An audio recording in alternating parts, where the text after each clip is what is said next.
Hello again, this is Greg from Acme High Performance. We got Thaddeus over in the other end of the shop right here.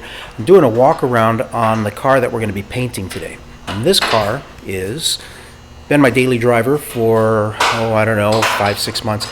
It used to belong to a friend. She got a new car. This thing was broken and she sold it to us and we fixed it up, and I've been using it since, it's a good inexpensive thing to drive around instead of the big diesel truck all the time. It pollutes a lot less, burns less gas.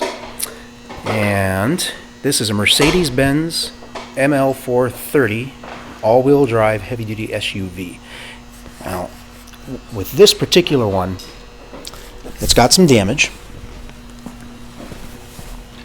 Let's see.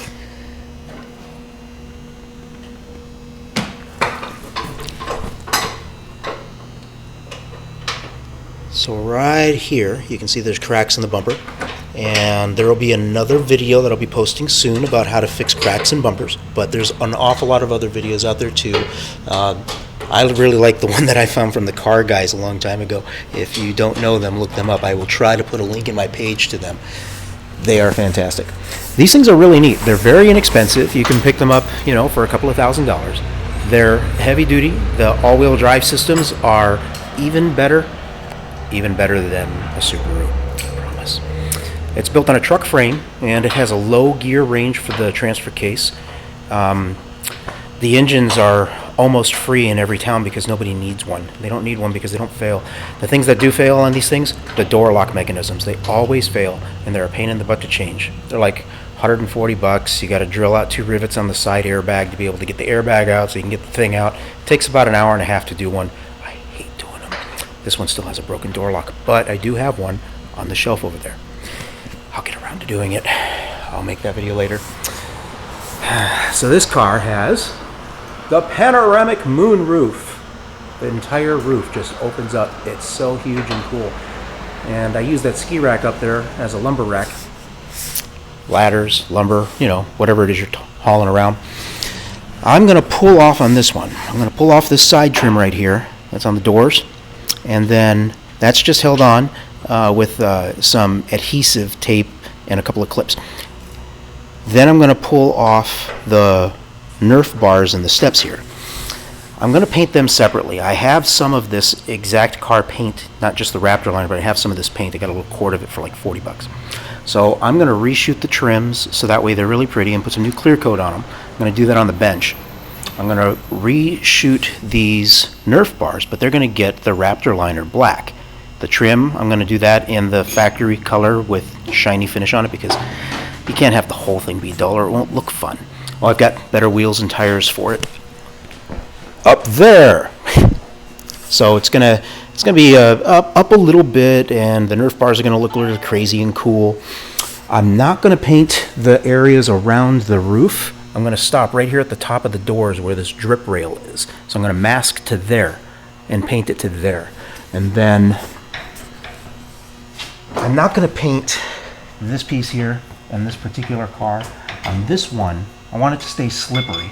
So I'm just going to cut, buff, wax this one. And then if I don't like it, I'm going to pull the wax off of it and polish it out with polishing compound. And then I'll re-clear coat that after I've given it some polishing compounds because the paint looks just fine. And then down here, I have to make a decision here about whether or not these go black or they go this color. I think they're going to go this color. I'd like to hear in your comments if you guys get to it before I get around to it. But that's all happening later today. There's some more bumper damage right here. Factory fog lights are always terrible. So all of that's coming out. I'm going to repair that on the bench and then shoot these on the bench and then reinstall them on the car. Polish the headlights, realign the bumper. This here, I'll probably shoot this with a nice matte black finish and put a matte black or a matte clear coat on it. And I'll probably pull these fans out and reapply some paint to them as well.